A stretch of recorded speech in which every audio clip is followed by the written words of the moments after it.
Hello, beautiful people.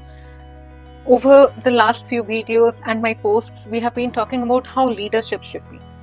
I'll delve a little deeper into why are we not looking into leadership within ourselves, or what are our biggest roadblocks when we show up as leaders. Because at least in my system, I believe everyone is a leader. Just the area or the aspect where we lead could be different, but everyone really is a leader. But then what does happen? Life happens.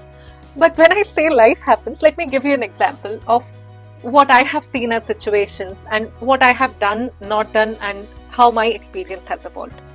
So I started my career more on the technical side of things. I used to be a software coder, then I fell in love with coding, and then I built up into a technical lead to a software architect, and I thought this is it. I want to be an enterprise architect, design ecosystems that really function together and build the best systems in the world. It was going well because I was totally focused on the journey till I figured out that what I'm building is perhaps not being appreciated as much as I would want in the demos that I'm doing to the customer. Something is missing and I really do not know what is missing.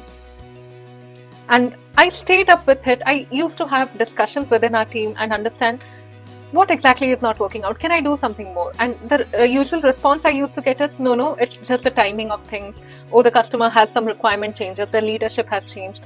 All of them were true.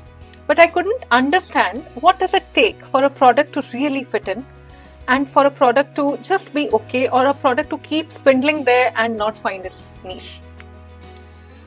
That persisted in my life for around 1.5 years, where I saw myself passionately building quite a lot of things that I thought would change the world, because that's what you think as an architect, that I'm going to design a system that changes the world in a certain way, to see that it was reaching a point of stagnation. I had two choices before me. Either I could resign into the system that this is how the world works, this is how things are, and it doesn't get better. I need to just grow as an architect, and my tag, or when I say tag, I mean designation, needs to change to the next level. I'll have growth, but I can't do much in the system beyond a limit. Or I could decide that I will go on to the other side of things, be a more customer-facing person, and see for myself what exactly am I missing out on. Because deep within, I do know that I'm missing out on something. But this would be a huge risk. Going into sales from architecture would mean an absolute topsy-turvy turn. But I did it.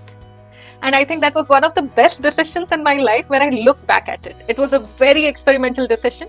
It was something that really changed my perspective on things. I really realized that, oh my God, the kind of features that I felt are wow as an architect is not something that the customer is exactly even paying attention to, because they are not at the same level of understanding of the system as I am when I'm architecting it, or I'm involved in it for days and months together. They are just seeing something in 30 minutes and they need to make sense of it. And 30 minutes is still a long time. Sometimes the sales pitches happen in 5 minutes to 10 minutes. And that opened my mind to newer possibilities and newer things that can be done. And if I were an architect with all this experience, how would I design my system? What would I give my energy to, and what would I not give my energy to? I still love building systems. I still, in my own free time, do spend a certain number of hours coding, because I still love doing that. That is something that comes so innately to me.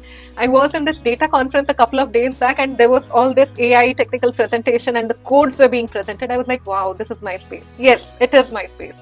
But as a leader, I need to be equipped across all domains that are possible, that are adjacent to it, to make more sense of what is relevant, and to be able to build things that are needed and not only the things that excite me.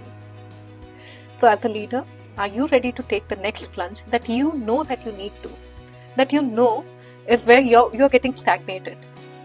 Not because anyone is doing anything to you. Honestly, leaders themselves are in their own dire situation sometimes.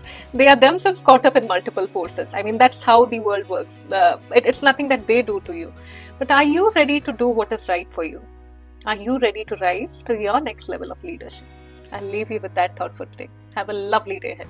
Bye.